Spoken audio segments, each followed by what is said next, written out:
En manchette aujourd'hui, des stupéfiants saisis et un homme arrêté à Rouyn-Noranda et climat toxique à Kitsakik, d'anciens chefs demandent l'aide d'Ottawa. Le TVA Nouvelle Midi commence maintenant.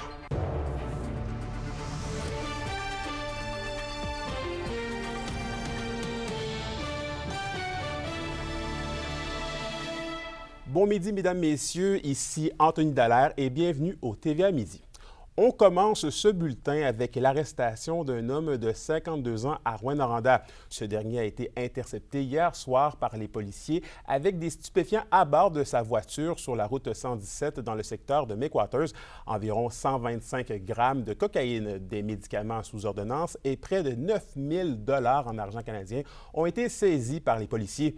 Des accusations reliées à la possession en vue de trafic pourraient être déposées contre lui. Le propriétaire de la voiture a été arrêté et libéré en attendant la suite des procédures judiciaires. Et toujours dans les faits divers, un homme de 61 ans et une femme de 69 ans ont été arrêtés pour trafic de stupéfiants à Lebel-sur-Quévillon. Jeudi dernier, les policiers et enquêteurs de la Sûreté du Québec ont saisi entre autres du cannabis illicite, du hashish, de la méthamphétamine et des cigarettes de contrebande dans une résidence de la place J.E. Rivet. Les deux individus en question ont été libérés par la suite. Ils devraient revenir à la cour à une date ultérieure pour la suite des procédures. Et on se tourne maintenant vers une situation bien préoccupante à Kitsakik, puisque 5 anciens chefs et la direction générale de la communauté dénoncent les influences toxiques et les abus de pouvoir du conseil de bande et qu'Emilia, il demande l'intervention urgente de la ministre fédérale des Services autochtones. Tout à fait, Anthony. Il ne demande rien de moins que la destitution immédiate du chef de la communauté, Régis Pénosoué, qui, selon eux, a une influence très toxique au sein du conseil de bande, mais aussi au sein de la communauté. Donc, c'est ce matin, lors d'une conférence à la tribune de la presse du Parlement canadien à Ottawa, que les 6 membres de la Première Nation ont exprimé leur mécontentement. Ils ont évoqué notamment des abus de pouvoir, un manque de transparence, du sexisme, ainsi que du harcèlement et de la manipulation de la part du chef et d'une employée du conseil sur la majorité des élus. Et Anthony, il demande aussi une enquête indépendante sur la gestion des finances de la communauté, puisque toujours selon eux, il n'y a aucune avancée dans les dossiers depuis les 2 derniers mandats du chef. Et rappelons-le, c'est une communauté qui n'a toujours pas accès à l'eau potable et à l'électricité. Donc, je vous laisse écouter une partie de leur discours. Il est important de mentionner qu'en 25 ans comme directrice générale, j'en ai vu des choses, mais j'ai jamais vu un chef et des conseillers bafouer les règles de la communauté et du conseil et causer autant de tort à la communauté, spécialement aux femmes, aux enfants et aux personnes vulnérables. Donc, cet après-midi, Anthony, je vais pouvoir justement m'entretenir avec les membres de la communauté qui étaient présents au Parlement ce matin. Et de son côté, le conseil et le chef de la communauté disent prendre acte de ce qui a été dit, mais ne désirent pas réagir pour le moment. Donc, je vous présente le tout plus en détail dans un reportage complet au TVA 18h. Oui, un dossier préoccupant, en effet. Merci, Emilia. Au plaisir. Et on poursuit avec le ministre responsable des Relations avec les Premières Nations et les Inuits, Yann Lafrenière, qui a rencontré le chef de la Première Nation de Longue Pointe, Henry Rogers, hier matin. Le cabinet du ministre confirme avoir pu discuter de 3 priorités, soit la création d'une assise territoriale, la desserte policière régionale et la foresterie. Il ajoute qu'un plan de match a aussi été établi avec les équipes de négociation respectives afin de faire avancer les discussions et garantir rapidement des résultats. La question du jour TVA, une présentation de Mobilier Bélan qui vous offre depuis plus de 50 ans un service de qualité et un grand choix de matelas, mobilier, électro au prix compétitif que vous recherchez. Et à la question du jour, on vous demande, est-ce que les gouvernements devraient s'impliquer davantage dans les causes autochtones? Pour voter et commenter, rendez-vous au tvabitibi.ca. On revient maintenant sur le procès Rochon. Les délibérations des jurés pourraient commencer dans les heures qui viennent au procès de Sylvie Rochon au Palais de justice de Rouyn-Noranda. Le jury sera séquestré jusqu'à ce qu'il convienne d'un verdict unanime. Dans ses instructions, le juge Jean-Louis Lemay leur a rappelé qu'ils ne peuvent arriver à un verdict de culpabilité s'il subsiste un doute raisonnable. Il leur a aussi répété les faits survenus le 30 janvier 2022 sur la rue Côté, alors que la sœur de l'accusé a trouvé la mort, un récit qui doit se poursuivre cet après-midi. Et dans le dossier de la fonderie Horn maintenant, Québec n'avait pas prévu de consultation avec les citoyens de la zone tampon.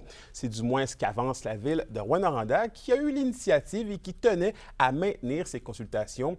Pour sa part, le gouvernement avait répondu qu'une telle consultation allait retarder le processus des programmes de compensation. La demande venait des groupes de propriétaires et des citoyens de la zone tampon du quartier Notre-Dame.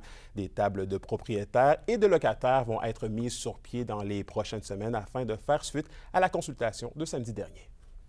Mais je pense que, somme toute, les gens et les participants, en fin de semaine passée, étaient quand même satisfaits là, du processus de consultation, étaient satisfaits de voir que leurs besoins étaient pris en considération, qu'il y avait des échanges constructifs là-dessus, des discussions ouvertes, que la table n'était pas nécessairement toute dressée d'avance. Alors, je pense que ça a porté fruit. Oui, ça étire un petit peu le processus, mais si ça répond aux besoins de meilleure manière, bien, je pense qu'on est tous gagnants, là.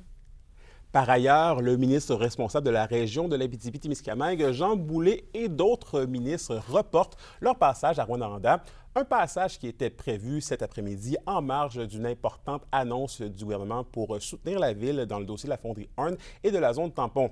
Le ministère des Affaires municipales explique que ce report est en raison de problématiques liées à l'avion. L'annonce est remise à une date qui n'est toujours pas connue.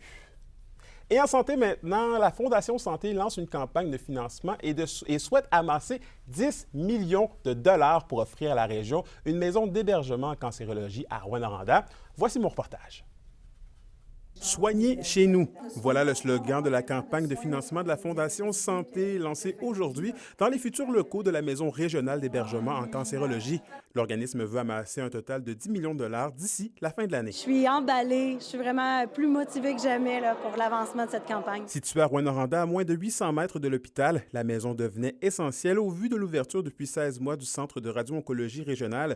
Au total, ce sont 440 personnes qui y ont reçu des soins, des malades qui, faute d'hébergement, ont dû se tourner pour la majorité vers des hôtels. C'est une région qui a une volonté ferme que ces gens soient bien soignés, mais qu'ils ne soient pas délaissés, qu'ils ne soient pas isolés. Il y a des gens qui se privaient des soins parce qu'ils étaient démunis, parce qu'ils étaient seuls, parce qu'ils n'étaient pas accompagnés, parce que c'est difficile de recevoir certains soins en cancérologie. Alors, il y a des gens qui s'en passaient, tout simplement. Ce n'est pas acceptable. La maison comptera 10 chambres privées, une cuisine, une salle à manger, un salon et plus. Ça va aussi nous permettre d'offrir un centre de soutien et d'accompagnement complet. Donc, massothérapie, ergothérapie, groupe de discussion, vraiment tout réuni sous un même toit, service, accompagnement, hébergement. Donc, les gens en traitement contre le cancer ou des gens qui viennent chercher une spécialité autre aussi à Rouyn-Noranda, au centre de santé, pourront, dans le fond, être référés vers l'hébergement. C'est techniquement gratuit. L'usager va avoir à payer 35 $ la nuitée, mais ce 35 $-là est remboursé par la suite par la politique de déplacement des usagers. Et ça, j'en suis vraiment, vraiment fière. Le complexe de cancérologie de l'Abitibi-Témiscamingue sera le seul à opérer en région éloignée au Québec. En ce sens, la PDG du CISAT est d'avis que l'élargissement des services pourra augmenter l'attraction de nouveaux spécialistes dans la région. Déjà, c'est le cas. On le voit avec notre centre de radio-oncologie régionale à la fine pointe de la technologie. Dès l'ouverture, on était confiant que dès qu'on allait ouvrir, même si on n'avait pas une équipe complète, qu'on allait pouvoir recruter davantage de radio-oncologues, de technologues spécialisés. Et Paris est gagné. C'est près de 5 millions de dollars qui ont été récoltés jusqu'à présent. Et c'est l'entreprise Construction Martel qui se chargera de transformer l'immeuble situé au 10 rue du Terminus à Rouyn-Noranda en maison d'hébergement. Initialement prévu pour 2024, c'est bien en 2025 que le centre d'hébergement verra le jour et on évalue les travaux à environ 12 mois. Anthony Dallaire, RNC Nouvelles, Rouyn-Noranda. Au culturel, Trip à 4, un groupe d'Amos s'apprête à sortir leur premier album studio qui aura pour titre Moment présent. Il sera leur tout premier matériel original. Le groupe s'est fait connaître dans la région ces 12 dernières années en proposant des spectacles de type le cover, toujours avec Francis Lahaye aux percussions et à la batterie, Jasmin Martel à la voix et à la guitare, Hugo Mathieu à la contrebasse et Pierre-Charles Crépeau à la voix et à la guitare. Ils sont d'ailleurs de la soirée d'ouverture du festival H2O d'Amos, où ils présenteront leur toute nouvelle composition. D'ailleurs, nous tenons à nous excuser pour les images diffusées lors du bulletin d'hier soir qui n'étaient pas celles du groupe. Avec les bandes de covers, ça, présenter nos pièces, c'était une de nos choses qui nous a motivés à vouloir composer plus, puis se voir plus souvent là-dessus. Fait qu'on a eu plein d'idées, des chansons plus humoristique, comique, un peu de la vraie vie. Fait qu'on se lance là-dedans dans un projet comme ça. Je pense qu'au départ, ça le dit, l'album s'appelle Moment présent, parce qu'on avait une composition qui s'appelle comme ça au départ.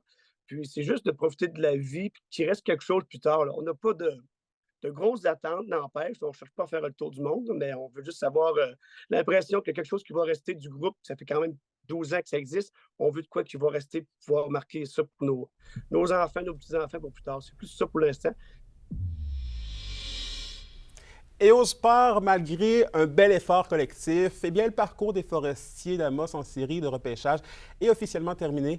La troupe amossoise s'est inclinée 3-2 hier soir en deuxième période de prolongation face au Blizzard du séminaire Saint-François. Le match qui se tenait au complexe sportif de Saint-Augustin-des-Maures aura duré 83 minutes. Malgré la défaite, l'organisation des Forestiers se dit fière de son parcours et des exploits réalisés au courant de l'année. Et à la météo de l'Abitibi-Témiscamingue, aujourd'hui, c'est nuageux avec un maximum de 8 et 9 degrés Celsius, donc un temps doux. Pour ce soir et cette nuit, c'est toujours des nuages avec de la pluie par endroits. On parle d'un minimum de 6 pour l'Abitibi et de 7 pour le Témiscamingue.